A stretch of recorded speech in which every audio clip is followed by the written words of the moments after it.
Acts chapter 18. After these things Paul departed from Athens and came to Corinth. He found a certain Jew named Aquila, a man of Pontus by race, who had recently come from Italy with his wife Priscilla, because Claudius had commanded all the Jews to depart from Rome. He came to them, and because he practiced the same trade, he lived with them and worked, for by trade they were tent makers. He reasoned in the synagogue every Sabbath and persuaded Jews and Greeks. But when Silas and Timothy came down from Macedonia, Paul was compelled by the Spirit, testifying to the Jews that Jesus was the Christ.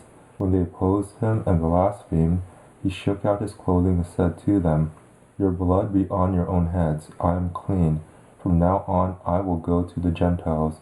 He departed there and went into the house of a certain man named Justus, one who worshipped God, whose house was next door to the synagogue.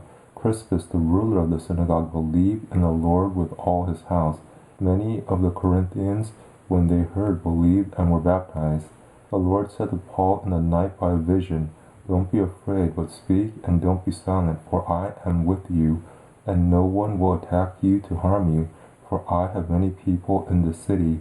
He lived there a year and 6 months, teaching the word of God among them.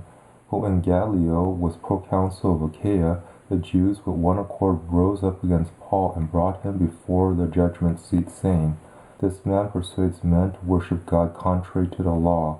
But when Paul was about to open his mouth, Gallio said to the Jews, "If indeed it were a matter of wrong or of wicked crimes, you Jews, it would be reasonable that I should bear with you.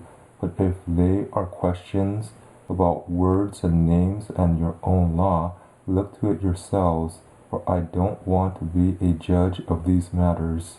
So he drove them from the judgment seat.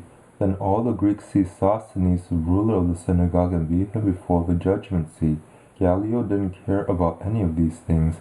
Paul, having stayed after this many more days, took his leave of the brothers and sailed from there for Syria, together with Priscilla and Aquila.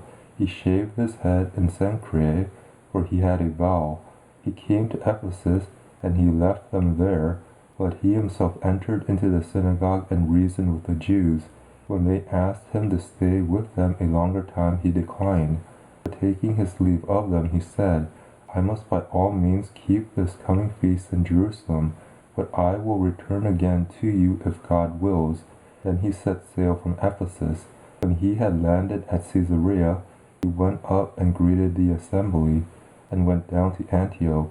Having spent some time there, he departed and went through the region of Galatia and Phrygia, in order establishing all the disciples. Now a certain Jew named Apollos, an Alexandrian by race, an eloquent man, came to Ephesus. He was mighty in the Scriptures. This man had been instructed in the way of the Lord. Being fervent in the Spirit, he spoke and taught accurately the things concerning Jesus, although he knew only the baptism of John. He began to speak boldly in the synagogue. But when Priscilla and Aquila heard him, they took him aside and explained to him the way of God more accurately. When he had determined to pass over into Achaia, the brothers encouraged him and wrote to the disciples to receive him.